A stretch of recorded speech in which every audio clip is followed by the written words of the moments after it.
Drogba indirdi ceza. Snyder. Snyder gol! Allah'ım gol!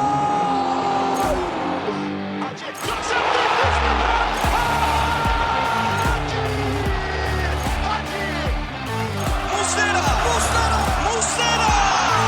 Fernando Muslera! Golün adı Muslera! Sarıyoglu. Drogba! This is incredible! Merhaba and welcome to episode 34 of The Lion's Den, a Galatasaray podcast done for the community, by the community. Today you got me, Yasin, as your co-host. And I specifically say co-host because the last time I was here and I was hosting, in parentheses, I also had Can from Canada with me, and let's just say it wasn't really me hosting. It was kind of, we shared the responsibilities. It was a two-guy team, and today you're going to get the same thing. But I am clarifying that it is co-hosting. So Can, welcome. I'm glad to have you, bro. How's it going? Good, man. Glad to be here. Happy Halloween to you, everyone listening. Just the two of us. I guess the other guys are trick-or-treating. So yeah, it should be a good time, like last time, man. Yeah, and I apologize if it's a disappointment to the listeners. We have 6 guys on the team, and once again, it's just 2 of us, but schedules have been all over the place. People are sick. Like Can says, some guys are trick-or-treating. So we do have the derby next week, and, everybody's going to want to be on that. Hopefully we do have a full team, if not close to it, next week. So look forward to that. But today's podcast is going to be, discussing our last game against Perlo and his guys at Fatih Karagumruk. And, how we did. It was a 2-0 game. We're going to talk about the player performances, how we did, some of the weaknesses that we had, and eventually make our conversation into next week's game, as I said, which is, I would say, our first real big derby of the season, not including Trabzonspor. It's going to be at home. So there's a lot to talk about with that too. With that said, Can, I'll leave it to you to do your thing with the, the match overall high level and what you thought of the first half. If you don't mind, take it away. Yeah, let's do it. So this was round 12 of the Super League. We were away to Fatih Karagumruk. This was a 2-0 win, as you said. Goals came from, surprisingly, Emre Tashdemir and Juan Mata. I'll go through the starting 11 and some stats for everybody. Starting 11, we started with Muslera. Like I said, Emre Tashdemir starting his first match in left back. Emin Bayram in place for Abdul Kerim. Victor Nelson, Dubois in place for Sasha Boy. Sergio Oliveira, Lucas Torreira, Kerem, Mertens, Rashica, and Icardi starting up front. We had 70% possession, mostly due to having the man advantage, which we'll touch on, but 70 to 30% possession, 35 shots in total. Unbelievable. Opposed to the 8 for Fatih Karagumruk. And we had the XG of just under 4, 3.93 for our XG. Let's get into the match performance then. First half, we started. Honestly, at the end of the last pod that we recorded, I think I predicted a 3-0 win for us, but I expected that to be played out a little bit differently. Like, I really thought that after the reffing and officiating fiasco of the last game, I thought we were going to come out really strong, really fast. But I don't know. We were a little bit disappointing, I think, coming out of the gates. I expected a little bit better, but the match changed very early. In the 30th minute, Fatih Karagumruk had a player that was sent off for a challenge on Lucas Torreira, and we played the rest of the match with a man advantage. So there wasn't really much action in the first half. There was a couple chances we had that were missed. Little bit of a back and forth game. Like, it was really nothing special. Like I said, I expected us to start a little bit better in that regard, but the red card changed everything. Yasin, are you surprised that finally we went to VAR? Not only did we go to VAR, they gave us the decision. Man, it took 11 weeks for us to see what that VAR was all about. I was starting to forget what VAR actually was in this league. And I mean, listen, we saw the replay, and I'm thinking, okay, that's a definite red card. And he's definitely not going to go to VAR. That was literally my thought process during this whole thing. And to see him go and watch the replay was so comforting, to say the least, after everything that's been going over the last few weeks. it was a super easy decision. I don't know if you saw the ref, but he's looking at the replay. We see what he's watching too on our screen, and as soon as we saw that replay of like I thought it was basically on his foot at first, but then there's a replay that shows it on Torres' ankle / like pretty much shins, and that is like a no-brainer. Ref saw that, he immediately turned around and gave the red card, and thank God for the red card. Thank God for VAR, because as you were just mentioning, I don't know how this game would have shaped up with how we were playing if we were not a man up. Because, it's in Istanbul. You made a great point. Everything that's been going on, you think that players are a little bit fired up. Last week, Okan Buruk, after the game, he's like, look, whatever is being tried, whatever y'all are trying to do, you can keep trying on it. Galatasaray is going to work harder and harder and trying to prove everybody wrong. And I read that as like, okay, we're going to come back even stronger next time. And I didn't get that vibe. It wasn't like a chaotic away experience where the stadium is full and we're in like some random city in Turkey and it's just hostile. That wasn't the case. It was in Istanbul, and I would say there was more Galatasaray fans and, their fans there. So everything was kind of shaped up to be a game that favored us. The pitch was amazing. And it didn't look like that. So it was a little bit disappointing, but man, thank God for that red card. I'm glad that Torreira didn't get hurt. But if that didn't happen, I'm really curious how the game would have shaped up after that.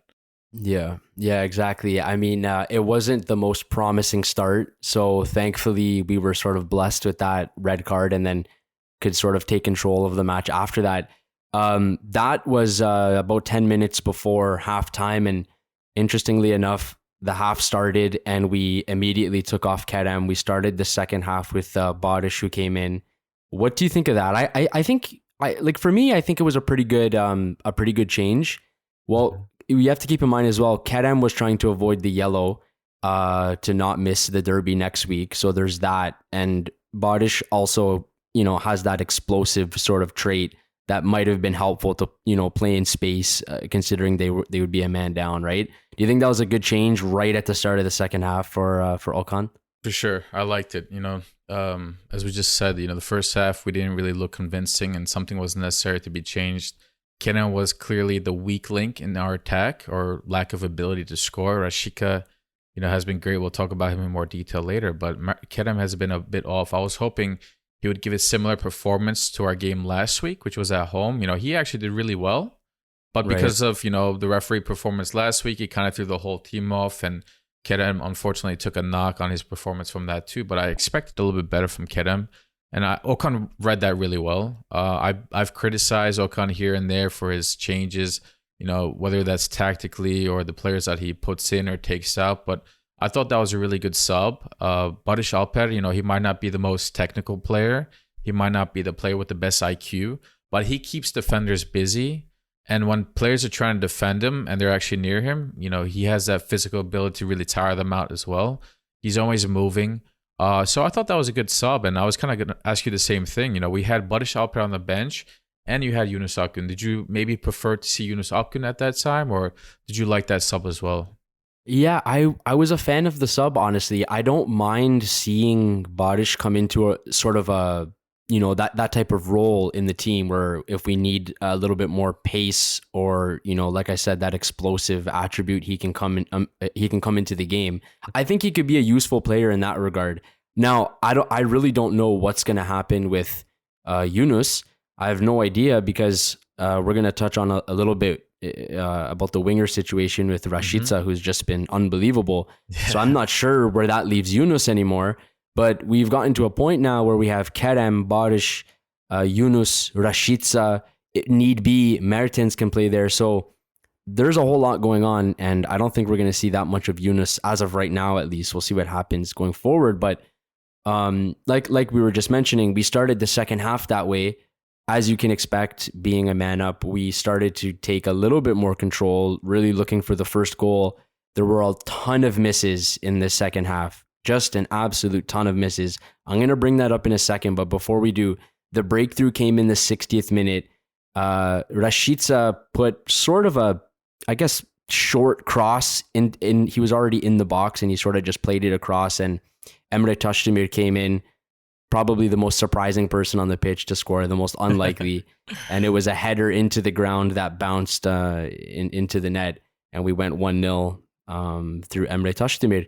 What did you think about that? I was kind of shocked it was him. I didn't realize it was him that scored at first. So that was kind of surprising. But what did you think about the goal and also how Emre played last game? That's a good question. I mean, Emre Tashdemir, I read a lot of mixed things about him from, people's perspectives too, whether he played great because of his goal or, considering he hasn't played in over a year. He was, supposed to be one of our reserve players, maybe even with the U19s or U21s or whatever you want to call it. He barely played for Giresunspor last season on loan, and Giresunspor is, I am from Giresun, and it hurts me to say this, but they're a bottom of the table team. They're just not a good team, and to see a player that's on loan not get a lot of minutes there, it makes you wonder if this guy is really somebody that we should even have in our squad, if we should give minutes to him, or if we should give minutes to somebody that's 17, 18 years old from our own youth academy, at least invest in our future that way. But, he got the start. We had Yasin Can injured from last week. And, for given everything, if you look at it holistically, you take everything into consideration, I thought he played all right. There were definitely weaknesses that he had that day. Sometimes I wish he could have pressed a little bit higher. Sometimes his passes were absolutely terrible. People were joking. This is like Sabri reincarnated into Emre Tashdemir. But, it's funny because people said that Sabri also had moments of excellence when he played. And so too did Emre Tashdemir in that game. I think in the first half, he was coming down the left side and he had an excellent cross to Icardi, who played it off beautifully to Mertens, who almost scored. I mean, if that was a goal, that would have been top 3 goals of the week in the Super League. That was a beautiful little play, and that all came from Emre Tashdemir on the left side. To see him find the goal, I was super happy for him. It says a lot when you score 2 goals, you miss all these chances, and you look, the first guy that scored for your team is a left back who shouldn't, a lot of people would say shouldn't even be in the team, shouldn't even be in the squad. So I was really happy for him, but it was kind of a funny situation because not only did nobody expect it, if you watch the replay, it actually took a deflection. Like, Rashica did a great job getting that ball, hustling forward, and then playing the cross in. Emre Tashdemir's awareness and ability to get into the right spot was excellent. You can't take that away from him. But, he headed the ball into the ground, and then it took a deflection off the defender's foot. And that's kind of like what deflected it from where the other defender, the goalie, couldn't get to it. But a goal is a goal. When you have 35 shots during the game, you hope and pray that one of these is going to take a deflection or something's going to be in your way, because we had 12 shots on target, and we had 12 of them. 12 shots were blocked. You can criticize maybe our accuracy to shoot the ball, but that's a little bit unlucky too when 12 of your shots are getting blocked. So it's nice and it feels good that one of them got blocked towards the goal. What did you think of his performance? Do you think that he should stay in as long as Yasin Can is not fit? Do you see him saying? Do you feel like it was not a great performance where okay, we saw what we need to see, or how do you feel about it? Yeah, I mean, I think that when it comes to Emre Tashdemir, I don't think he was ever that bad. He was just sort of let down by injury issues and things like that. I don't think he was that great, just historically either. In this match, I thought he was okay. I've sort of accepted the fact that we're not really going to have the best quality on the left side with the ball coming into the box. Like, he had a couple good crosses, like the one you mentioned. Mm-hmm. There was another one where there was kind of, no pressure on him, and he sort of sent it into the corner flag. Same thing happened with Yasin Can. Same thing's been happening with Van Aanholt. So I've kind of just came to an acceptance in that regard. But I think he was okay. And whether Okan is going to go with Emre Tashdemir or Yasin Can, I think that they will both need some time to settle in and just sort of get up to speed, Mm-hmm. So I'm not sure who Okan's going to go with for the derby. I wouldn't be surprised if it is Emre Tashdemir. I thought that maybe his performance was perhaps a little better than Yasin Can. But it could go either way. I'm not really surprised. For me, the important thing is just having a Turkish left back. I really think that's the key. Mm-hmm. We'll always have the center back in Emin or Abdulkarim, and probably either Yunus or Kerem. So I think that's very important. But I wouldn't mind to see what else he could do. Maybe he can improve and actually become a starter for once if he can stay healthy. And we'll see what happens. Just a follow-up question to that, because you kind of compared him to Kazımcan, but for recency, next week I think Kazımcan is probably still injured, and that leaves us with basically him, Dubois, which is a foreign right back, or Van Aanholt, a foreign player who has been pretty much, sitting the bench or even out of the squad the last few games. So I think that's another important consideration too. Do we keep him because he's Turkish, or do we play somebody who's more experienced but is a foreigner? So maybe we can talk about that a little bit more detail as we try and craft our starting 11 for next week. But, I agree with you. It wasn't a terrible performance. It wasn't great, but you would hope and think that he's gonna build on that as he plays and gets that confidence. Exactly. It's definitely not easy to play your first game back in over a year away after such controversial moments the past few weeks. So I applaud him for that. Yeah, as do I. And also, I forgot to mention, just before this Emre Taşdemir goal, we had a goal that was ruled out actually by VAR. It came from the corner. Victor Nelson got a head on the ball, and it was a little bit it's a little bit difficult to say. The keeper sort of had it in his hand, or maybe didn't quite have control, and we just sort of knocked it into the net. And it appeared like a goal at first, but they did take it to VAR and it was ruled out. What did you think about that? Was that a foul for you? Do you think, was it a good goal? That was tough. That's not one that I can complain too much about, but I get it if other people do want to complain about it, because essentially the goalie didn't really have great possession of the ball, right? It was kind of juggling all over the place, and it was about to go in, but he was making his last ditch effort with both hands to get it out. And that's when Emin Bayram came rushing in. Again, Emin Bayram, this kid's all over the net and in front of it, which is excellent. So he gets in, he kind of like in the replay, it looks like he kind of pushes the goalie's arm a little bit. The one that's like, his opposite arm that's about to reach for the ball. It's just like on the line. And the slightest bit of contact, but it's there. It exists, it's not a lot, but it's there. And, the ball goes in, fumbles in, we start celebrating, and then, all of a sudden the ref's listening to VAR. And, it looked like the ball was already over the line, but I think it needs to be 100% over for it to be called a goal, and it was really tough to tell. But the thing is with this situation that I think we need to keep in mind is goalies have special treatment in their own box, especially within the 6-yard box. I think, I don't know the technical rules of it. I haven't read the rule book in detail, but I'm pretty sure, especially within that 6-yard box, goalies have priority over calls and anything that's kind of like iffy, 50-50. And you see this week in, week out, whether it's for us, against us, or, other teams in the league or other leagues, goalies always have preferential treatment in the 6-yard box. And I think that's kind of like what it came down to as well. The contact from Emin Bayram was not harsh, but it existed. And because of that, you can argue, okay, goalie would have maybe had a little bit more comfort keeping that ball out. But because Emin Bayram touched him a little bit, the goalie couldn't get it out the way he wanted. And because it was his arm that he touched, which is vital to the goalie doing his job, I think that's even more reason for the ref to call it off. And I have no complaints with it. But, I did see people saying it should have been a goal. But I can't really complain much about that. I don't know if you think otherwise. Yeah, I almost wish that Emin didn't run into him. Like, I honestly think it would have went in. Like, I think the keeper would have just fumbled it. Yeah. And it probably would have just found its way in. But also, keep in mind, Viviano, the keeper for Karagumruk, he played unbelievable. I don't know what it is about these keepers. I just don't know. They just play the performance of their lives against us every single time.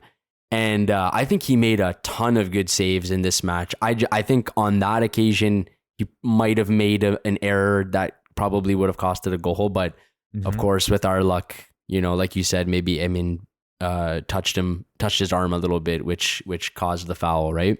Yeah. But that was before the Emre Taşdemir goal. We did go ahead 1-0, which we've just spoke about. And then, interestingly enough, in the 74th minute, we brought in the professor, Juan Mata. He came in for Mertens. And this is really, really interesting to me. I've already said before, Juan Mata is an incredible player still. I think he should be starting every match, in my opinion. I think I'm just such a huge supporter of him. I think the way he plays and just his IQ on the pitch is incredible.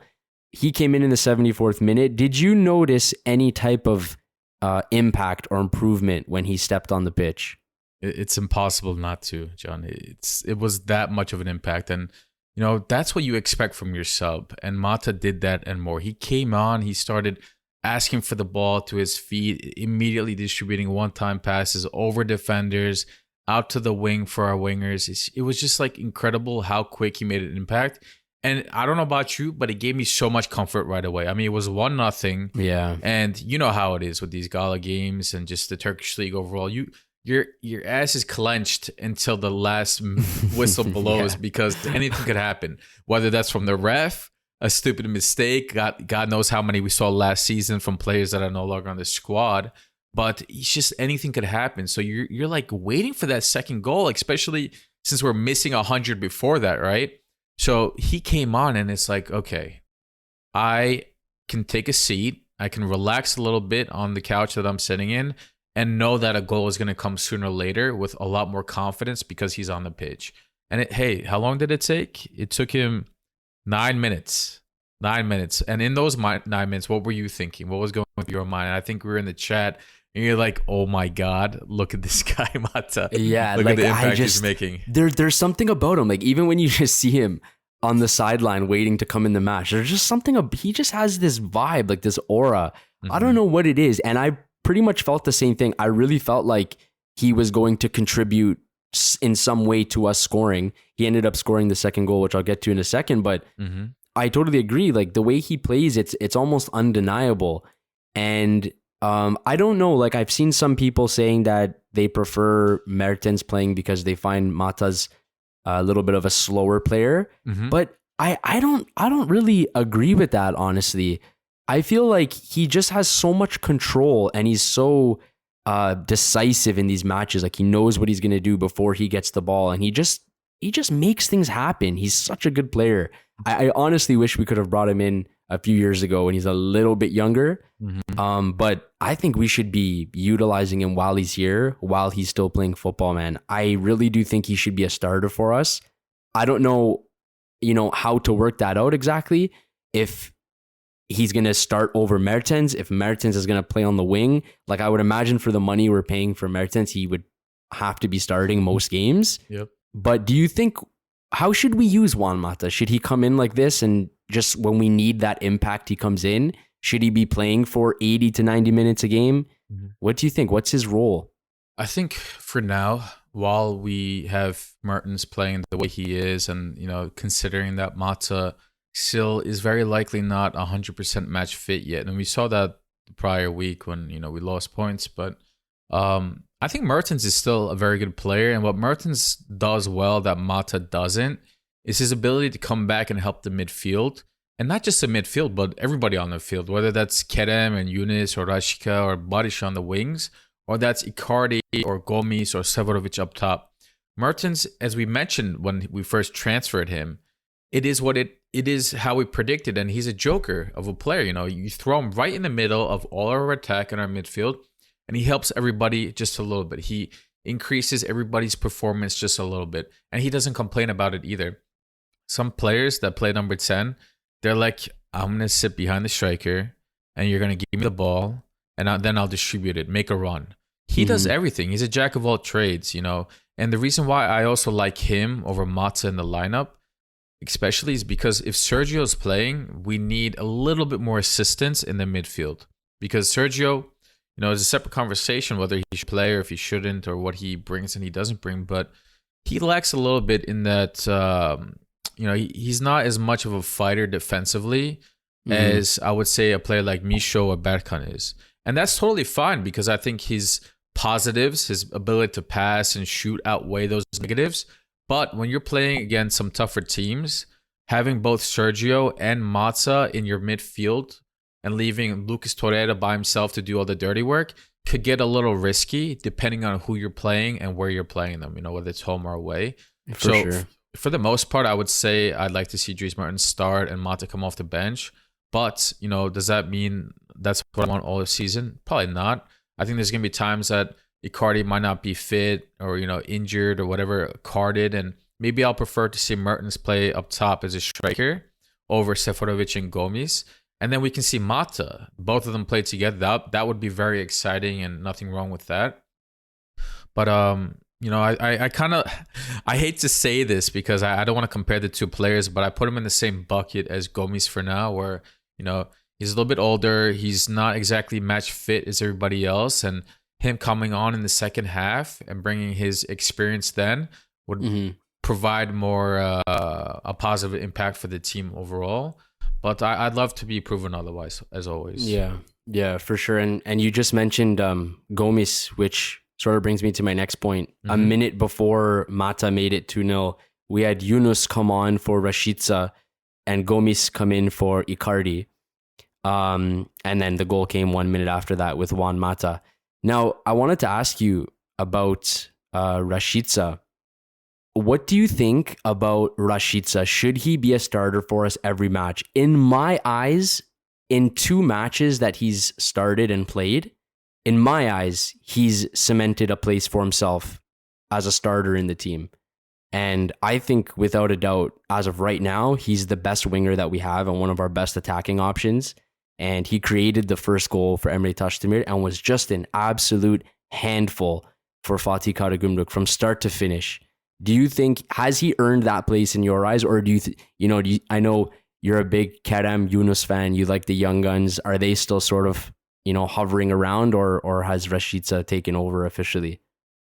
Let's just say it this way. When I'm creating my lineup for next week, it's Muslera first, Victor Nelson second, Lucas Torreira third, and Rashica fourth, in that order.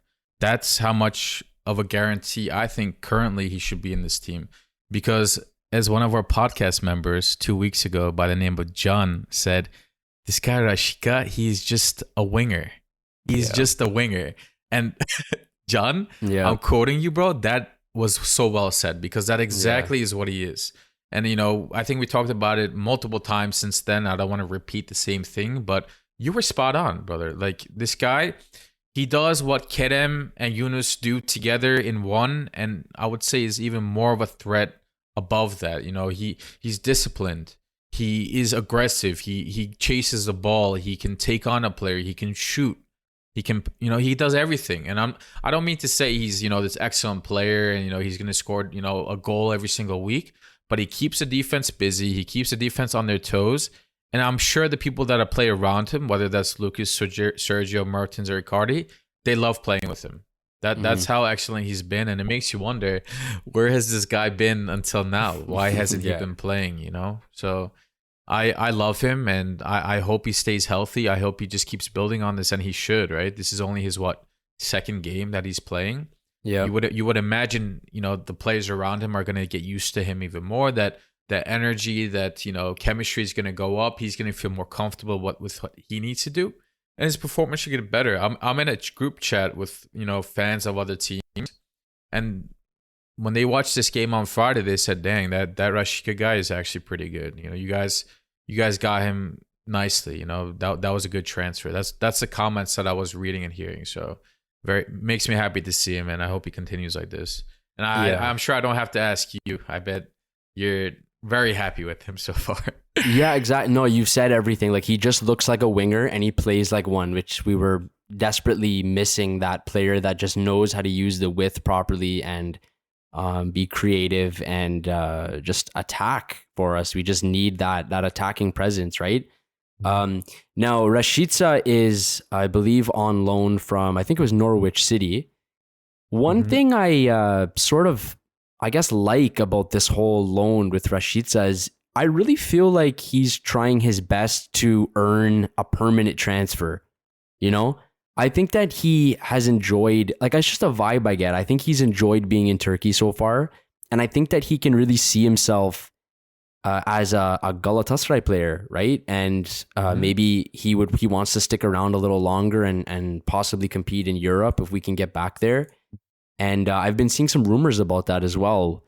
Some fees have been sort of circulating on what we would be willing to pay Norwich for his permanent transfer, but it's something I would definitely love. And again, I really have no idea where that leaves Kerem, Yunus. It's a little bit messy considering their age and potential and things like that.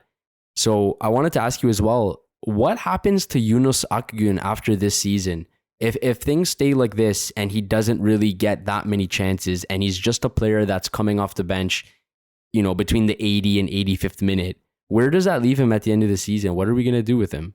I think it's a good question, but at the same time, I think it's also very early to say anything for sure because, we don't have to go too many episodes back for you to hear me say that Yunus and Kerem are absolute starters and they're going to do incredible this season. And so far I've been wrong, unfortunately. And a lot of us have been because they're just on and off. They're just on and off. I don't know if it's the pressure. I don't know if it's, the fact that they know they're Turkish and they can take it a little bit easier. I don't know if it's because, Yunus came with all this pressure. And then you said it, I think 2 weeks ago, there's some sort of tension between the two on trying to outdo each other. Kerem was our star last season. Now we have Yunus coming in from Adana Demirspor who played incredible. And now, is Kerem feeling the pressure from there? Is Yunus feeling the pressure that he needs to do the same performance for us? How is their relationship with Okan? Does he trust them fully? Does he not? There's a lot that's still going to go on. It's the 11th week. And the best indicator of how early this season still is we just got our first VAR call this week. Maybe that's an exaggerated comment because of how crazy things have been from the referee side of things, but it's still very early. And I'm curious too, because there were rumors that Yunus had offers before the season started because of his performance at Adana. I think the numbers I saw were like 5 to 6, maybe 7 mil. And some people might take that in a heartbeat today. But maybe after a few performances, I wouldn't be surprised if we're like, hey, 15 mil or get out. Don't even talk to me, right? Yeah. So there's a lot going on. And, all I can say confidently right now is the way that Rashica's playing, Yunus is not going to smell the field unless he all of a sudden can start playing really well on the left side.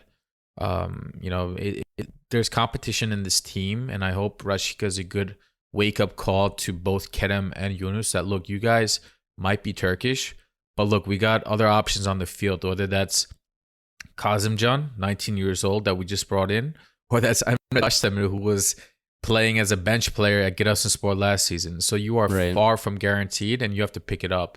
And I kind of did see that in Kerem last week, but not so much the first half this week. Maybe Kerem is going to be that guy who's energized by the fans and he plays really well at home and not so much away, but time will tell. It's way too early, but let's see what happens. Hopefully the best for Gala.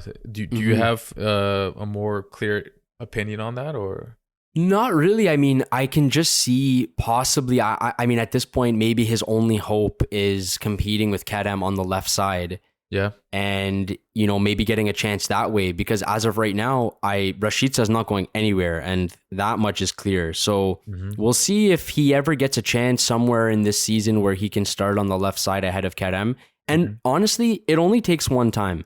Yep. Really. Like it just takes one chance for Okan to just give him and say, here, you can play on the left side, start. He knocks it out of the park. And then Okan says, okay, hold on a second. Let's try that again next week. And that just snowballs into you being the left wing starter, right? So yeah, and that actually makes me wonder real quick, John, before we move on to the next question. I mean, we're kind of assuming that, Rashica is just going to play right wing. I believe it was Salih or somebody else in the past. They said that Rashica can play on the left as well. And given Kerem's not so convincing performance last week and Barış being on the fence, I suppose, would it be all that surprising to see Rashica play on the left and Yunus on the right? Because, listen, as you just mentioned, Yunus actually, maybe we didn't get to it yet, but Yunus scored when he came on and it was declared, offside or something. So that's kind of convincing, I would suppose, because he kind of won that ball on the right side. He kind of pushed the effort across. I think it was maybe for his own goal, actually. I kind of forget the situation, but would that be surprising for you to see Yunus on the right and Rashica on the left maybe next week or going forward? Actually, I mean, yeah, you just reminded me. His main position is left wing. He does that. That's his main position. It's on the left side, either left mid or left wing. Okay. So I mean, I could see it. I could see it. I don't think we should just sleep on Yunus already. I think it would be nice to see that. Yeah. And it's a little bit of a trade-off. Like we have to think to ourselves, as of right now, Rashica's playing on the right side. That gives him the opportunity to play the ball into the box a lot.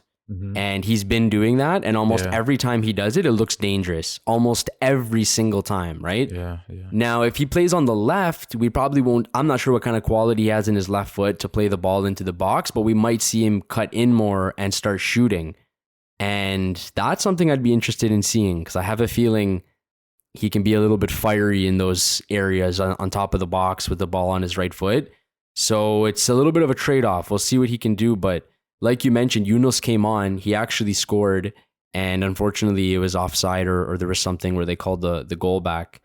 But I don't think we've seen the last of Yunus. And I do think he should be given a chance. So for sure, we'll see what happens there. It's interesting. I wanted to bring up as well, this may come as a surprise to you, but our highest rated player in the match was Sergio Oliveira. He had a SofaScore gave him a 8.9 rating. Is that surprising? How do you think he played? He's one player where I'm always seeing mixed opinions on Twitter or in our own circle. There's always some people that say they don't like him, get him off the field. There's other people that say he's amazing. He's pretty good in my eyes. But is that surprising to hear he was rated so highly? I am a bit surprised, honestly. When you said that, I was actually shocked. I had to do a double check myself, and that definitely is the case. In case I was looking at a different website than you, but 8.9 best rated player. Second closest looks like Leo Dubois and Emin Bayram at 7.9. And the reason why I'm surprised is not because he played a bad game per se, but he, throughout the game, and I don't know if this goes into statistics calculations at all, but he tried playing a lot of unnecessarily difficult balls behind multiple defenders that just did not work out when there were much simpler passes to be made instead. And another thing that, I'd like to throw into the consideration of my comment is he played the number 8 this game. He was not the number 10. He was the guy that sits or plays in front of your number 6, your CDM, and behind your number 10. So he's still a very important core player of your midfield duo, where the next layer behind you is your center backs. So I would expect, and you tell me if I'm wrong, but a number 8 should play a little bit safer. Not as safe as a 6, but not as risky as a number 10 either, because a number 10 could lose a ball. They're either going to make that crazy pass or they're going to shoot or try and take a dribble, and it's okay if they lose a ball. But the number 8 should not be losing. And I just I had this comment in my mind as you talked to me about his rating, and I just compared the two. So Sergio had 16 possessions lost that game. Dries Mertens, who played the number 10, had 12 possessions lost. So Sergio had a whole, 30% more possessions lost than our number 10 while playing the number 8. I don't like that. Against this team, maybe it was okay. They're not the best team in the Super League.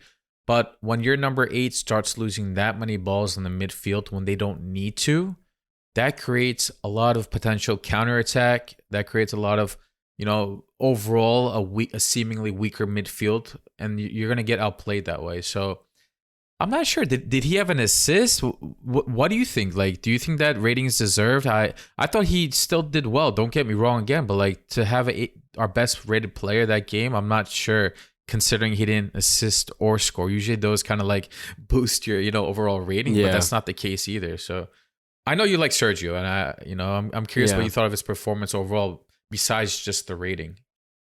I thought he had an okay performance. I mean, he completed most of his passes as well. He had 87%. True. I like players that I want to say players that keep possession, even though in this match he did lose the ball, a few times. I think that he's good at that, for the most part. And I like players that can do a good job at sort of being the link between when we're building out of the back and transitioning to attack. And I think he could do both of those well. That's why I like him. When we're building out of the back, I don't feel nervous when he has the ball in those dangerous areas. Like if you can remember, it's sort of two different positions I'm going to compare, but sort of the same idea. If you can remember when Thailand lost the ball last season against Trabzon and they scored, I know it's two different positions, but when Thailand plays anywhere in the middle of the pitch, I feel nervous. And I don't know when he's going to make a really big mistake that costs us a goal. I never feel like that when Sergio has the ball or when he's on the pitch.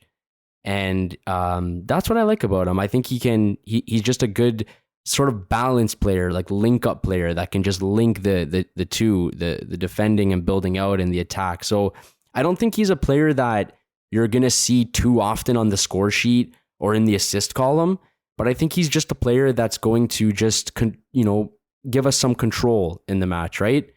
So that's why I like him. And like I mentioned on the last episode, or maybe it was the last time it was just you and I, he's very different than Midsho. And Midsho does things that Sergio can't and vice versa. But I think just in terms of like control, I would prefer Sergio Oliveira. And maybe if I needed to, push the pace a little bit more, I would use Midsho. So it's two different players, for different scenarios as well. But I guess I'm a little bit surprised to see he was the highest rated player, but I did think he played well for the most part. Yeah. And another thing as well, that's sort of, I guess everyone was really pulling their hair over this. I mentioned when I introduced the match, the 35 shots. And this match was almost comical in how we couldn't score. It was either our players missing easy chances, 100% goal chances being blocked, or Viviano making some ridiculous save. Yeah. How do we improve that? Like, do you think that Okan Buruk really needs to start, hammering down in training and really getting the most out of these attackers in front of the net? Or what is it? Is it a mental block? Like, what's going on? Was it just a bad day in the office? What do you think? I think it's a little bit of everything. At the end of the day, when Okan receives criticism, the people who back Okan are going to say, what do you want Okan to do? Be on the field and score those goals instead? That's a very valid, take on it. It's not fair to call out Okan for that. But, when something happens consistently and you clearly have what is known to be professional and skilled players of huge value, you would say, okay, at a certain point, I do expect some sort of change. Everybody can have a bad day, but when you have bad days with finishing consistently, I think there's a greater cause to the root of the problem. And that's when I revert to whoever's in charge. And in this case, that's Okan. I'm not going to call out Okan here today and say, look, Okan, why are you, having our players shoot 35 times and only 2 of them being goals? I'm not going to say that, but I will question and say, what are we doing in training? Are we not spending enough time finishing? Is there a discipline problem? And I think this is kind of where I feel more comfortable making criticism, is the amount of discipline that these players have when they're on the pitch and they're trying to finish.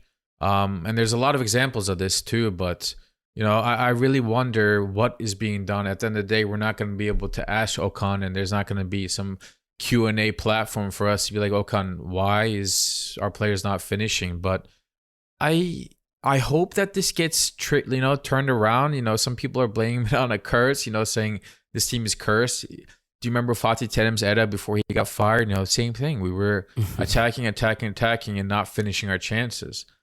And then I said the same thing too. Why are we consistently not finishing these chances?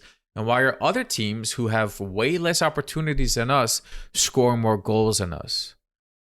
1 game, okay. 2 games, okay. But, 11 games so far this season, and it's the same thing over and over again. You have players on other teams individually scoring more goals than us as a team collectively. That's just, I can't accept that. And a lot of fans don't accept that. You can have 50, 100 chances. I don't care.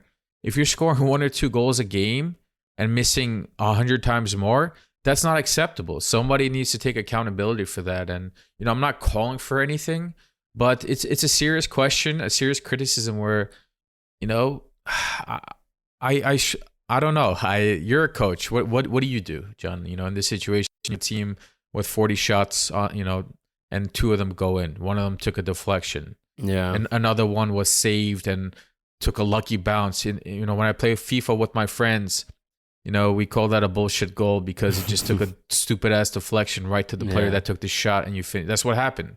You know, what's going on with that? Is that okay? What do you do to change that? Yeah, I mean, well, for sure, like the question needs to be answered. What's going on here and how do we fix it? Because there's no way we won't become champions when we're taking 35 shots and barely scoring 2. Like you said, it's one of them was just a bullshit FIFA goal where it's just bouncing all over the place and we just score, right? So that's a big issue.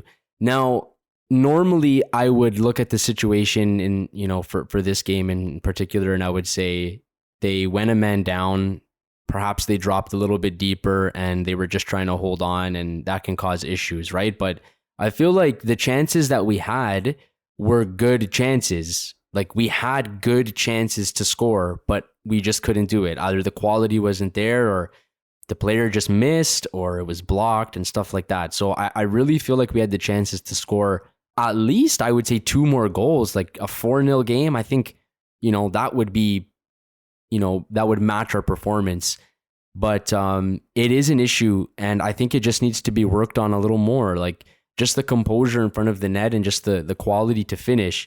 And when you spend the amount of money like we did, and you look at our attack force, in this game, for example, we had Kerem, Mertens, Rashica, and Icardi.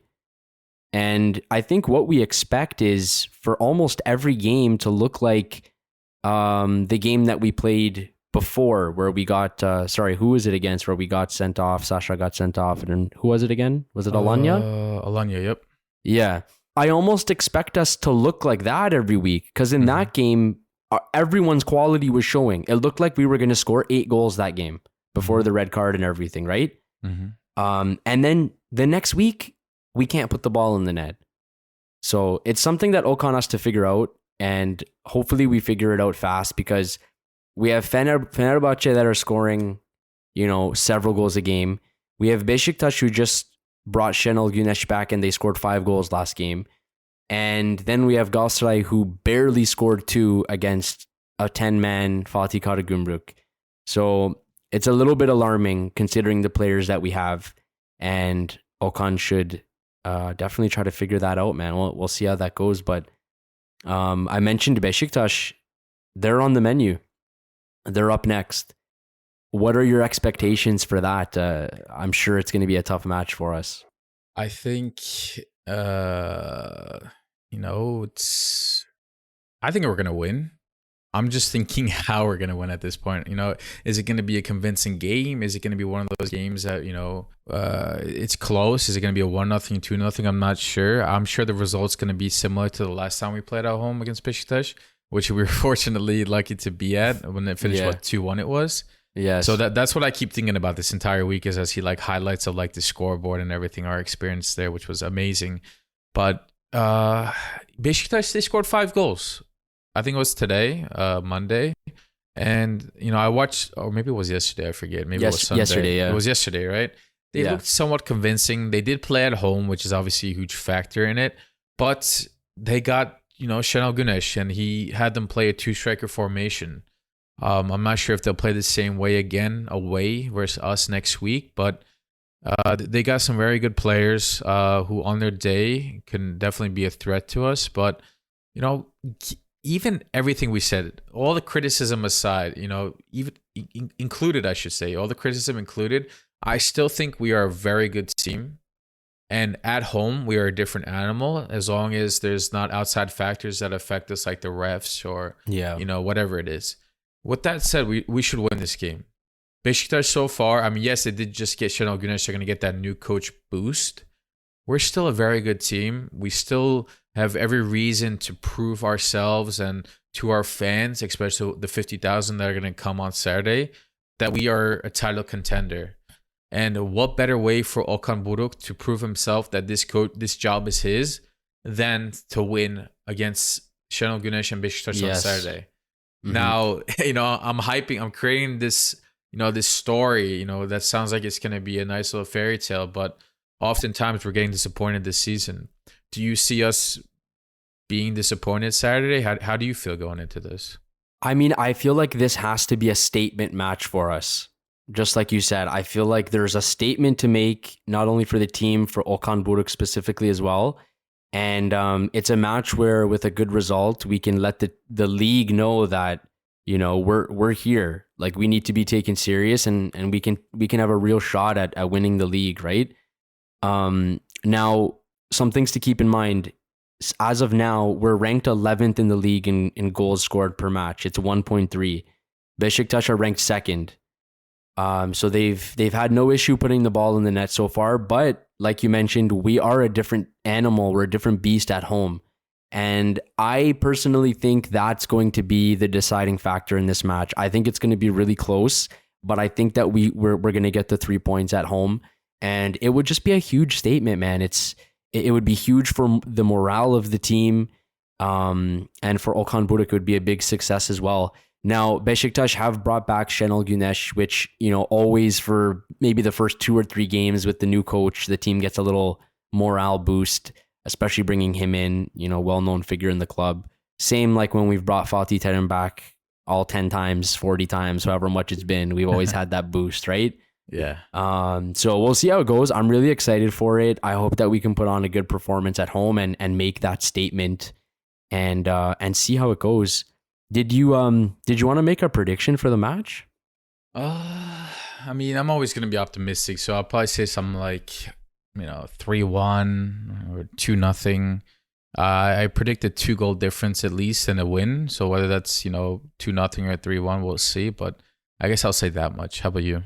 I'll go with a 1-0 win, and I'm gonna take an extra step.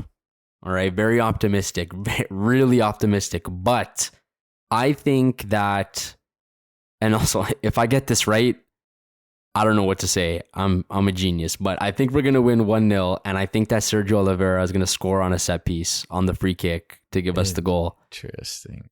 If that happens, dude. I don't know. I'm a psychic or genius, whatever you want to call me, but I can see it. I can just see it in my head. So listen, I hope you're right about the Sergio scoring from a free kick. I'm like dying to see this still, and it's only a matter of time before he does. But something tells me that our main striker, Mario Cardi, will score on Saturday.